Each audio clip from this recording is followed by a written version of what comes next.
Hello दोस्तों, learn to draft programme के last session number 7 में आप लोगों का स्वागत है। यहाँ पे आप लोगों को जो है वो इंडेक्स कैसे बनाते हैं वो सीखते हैं।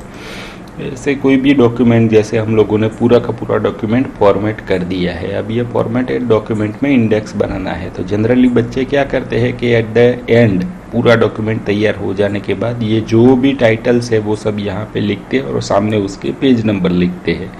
इस तरीके से पूरा का पूरा इंडेक्स जो है वो यहाँ से टेक्स्ट ले लेके कॉपी करते हैं या तो फिर नए से लिखते हैं और पूरा इंडेक्स बनाते हैं। उसके बाद क्या होता है कि जैसे ही आप अपने सुपरवाइज़र से मिलते डॉक्यूमेंट शेयर करते हो, वो कुछ करेक्शन देते हैं। करेक्शन में क्या होता है, उसके बाद यहाँ से पेज नंबर या तो फिर सेक्शन के टाइटल्स जो है वो चेंज हो जाते हैं, तो फिर आपको इंडेक्स में फिर से जा कर के चेंज करना पड़ता है। तो इस तरीके से दिक्कत होती है यहाँ पे। तो ये अगर आपने अपना डॉक्यूमेंट जो है वो वर्ड की स्टाइल के मुताबिक अगर फॉर्मेट किया है तो ये इंडेक्स बनाना आप लोगों के लिए बहुत इजी बन जाता है। जैसे हमारे डॉक्यूमेंट में मैंने यहाँ पे एक ये मेरे टाइटल्स है, हेडिंग है, तो उसको मैंने हेडिंग 1 स्टाइल दी है और दूसरा ये टाइप के टाइटल्स है, सब टाइटल्स है, उनको मैंने हेडिंग 2 स्टाइल दी है। तो 2 टाइप के हेडिंग है मेरे पास। तो सबसे पहले आप लोगों को क्या करना है, एक टाइटल बनाना है इंडेक्स से, उसके नीचे सिलेक्ट क्लिक करना है। उसके बाद आप लोगों को रेफरेंस टैब के अंदर जाना है। रेफरेंस टैब में जाने के बाद ये शायद थोड़ी देर लेगा, जैसे आपने पहली ही बार काम कर रहे हो तो ये रेफरेंस में जैसे ही जाओगे वो थोड़ी देर के लिए हैंग रहेगा, 15 से 20 सेकंड तक, तो डोंट वरी। उसके बाद आप लोगों को टेबल ऑफ कंटेंट में जाना है। टेबल ऑफ कंटेंट में आप लोगों को custom table of contents select करना है। यहाँ पे आपको कौन सी रेफरेंस की स्टाइल चाहिए वो आप लोगों को यहाँ से सिलेक्ट कर सकते हैं। मतलब यहाँ पे आप लोगों को पेज नंबर दिखाना है या नहीं दिखाना है वो सिलेक्ट कर सकते हैं। वो पेज नंबर जो है वो राइट अलाइन करना है या नहीं करना है, और फिर अगर राइट अलाइन रखना है तो टैब लीडर कौन सा नहीं रखना है या फिर रखना है, वो आप लोग अपने तरीके से सिलेक्ट कर सकते हो। उसके बाद आप लोगों को लेवल्स, मतलब मेरे डॉक्यूमेंट में यहाँ पे हेडिंग 1 और हेडिंग 2 दो ही लेवल है, तो मैं यहाँ से 2 लेवल सिलेक्ट कर लेता हूँ। तो इस तरीके से 2 लेवल आ जाएंगे। उसके बाद आप लोगों को ऑप्शन में जाना है। ऑप्शन में जा करके यहाँ पे कौन कौन सी स्टाइल आप लोगों को कंटेंट में टेबल में दिखानी है वो सिलेक्ट करनी है। हेडिंग 1 हेडिंग 2 दो ही यहाँ पे सिलेक्टेड है। अगर तीसरी कोई भी हो तो वहाँ पे आप लोग इस तरीके से सिलेक्ट कर सकते हैं। नहीं है तो मैं हेडिंग 1 हेडिंग 2 दो ही स्टाइल रखता हूँ, तो ओके। उसके बाद ये जो टेबल ऑफ कंटेंट के जो फॉर्मेट फ़ॉन्ट होंगे वो फ़ॉन्ट को मुझे कौन से फ़ॉन्ट रखने हैं उसके लिए मैं टेबल ऑफ कंटेंट 1 में जाऊँगा और फिर मॉडिफाई में जा कर के आप लोगों को कोई एक फ़ॉन्ट की टाइप, फ़ॉन्ट की साइज़, बोल्ड, अंडरलाइन, इटैलिक रखना है या नहीं रखना है, तो ये सब चीज़ आप लोग सेट कर सकते हैं। उसका फॉर्मेटिंग यहाँ से फ़ॉन्ट का नाम, फ़ॉन्ट की साइज़, बोल्ड, इटैलिक, अंडरलाइन, ये चीज़ें आप लोगों को सेट करनी है। उसके बाद ओके करना है, ओके और ओके। ये पूरा का पूरा आप लोगों का इंडेक्स जो है वो यहाँ पे बन गया।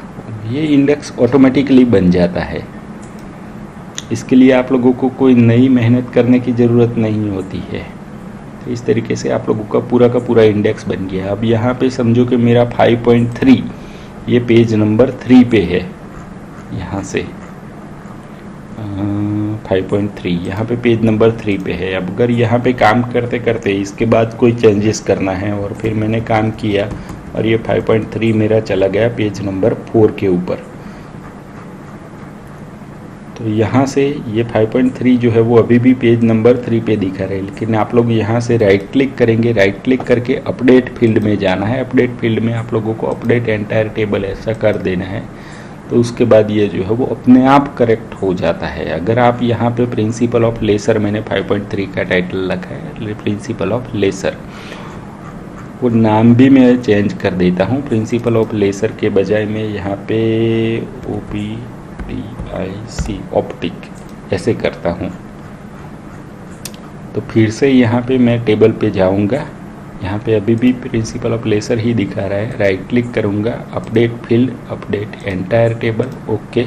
तो यहाँ पे आ गया प्रिंसिपल ऑफ ऑप्टिक, मतलब जो भी आप चेंज करेंगे अपने टाइटल्स और सब टाइटल्स में वो डायरेक्टली अपडेट फील्ड करके आप लोग करेक्शन कर सकते हैं। तो ये जो है वो स्टाइल सेटिंग की एक खूबी है। और एक चीज़ आप लोगों को सेट करनी है, जैसे कई बार हम लोग जो है वो अपने रिपोर्ट में लिस्ट ऑफ फिगर्स भी लगाते हैं, तो लिस्ट ऑफ फिगर यहाँ पे लगाना है। तो फिगर के लिए हम लोगों ने यहाँ पे स्टाइल नई सिलेक्ट की ही है, फिगर कैप्शन। अगर आप लोगों ने टेबल बनाए हैं, आपके रिपोर्ट में एक से ज़्यादा टेबल है, टेबल की टेबल कैप्शन करके अलग से स्टाइल बनाई है। तो इस तरीके से आप लोग कोई भी कंटेंट जो है वो इंडेक्स बना सकते हैं। यहाँ पे हम लोगों को फिगर की इंडेक्स बनानी है, लिस्ट ऑफ फिगर।